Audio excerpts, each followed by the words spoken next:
On doit des égards aux vivants, mais aux morts, on les doit rien que la vérité. Voltaire.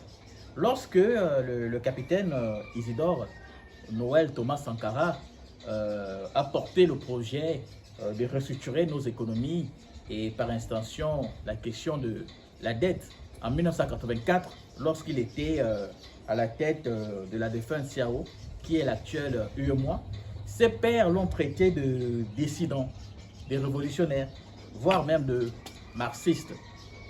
Mais lorsque la crise, c'est-à-dire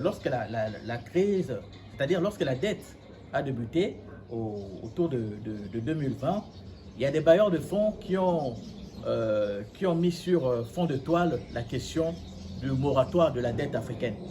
Donc, ces derniers avaient fait plus ou moins cette proposition aux Africains.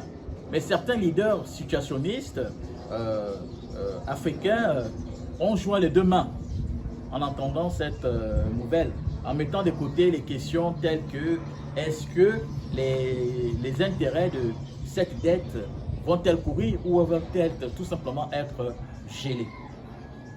Mais qu'est-ce qu'est le moratoire? Retenons que le moratoire est un terme juridique, qui désigne plus ou moins une décision qui va dans le sens de suspendre volontairement une action.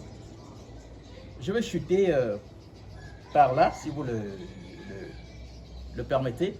Lorsque nous demandons à la classe intellectuelle africaine ou encore aux amis de la curiosité intellectuelle de s'intéresser à notre page, c'est-à-dire le fait de s'abonner à notre page, c'est parce que au niveau de notre page, les vérités seront à demi. Mais par contre, si vous vous abonnez à notre page, vous aurez plus ou moins la latitude d'avoir accès à certaines vérités concernant notre réalité économique au niveau du continent africain.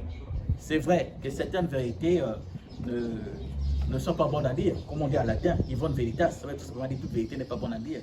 Mais il n'en demeure pas moins que si les tombes sont au-dessus du sol, c'est pour que les morts puissent entendre ce qu'on murmure à leur sujet.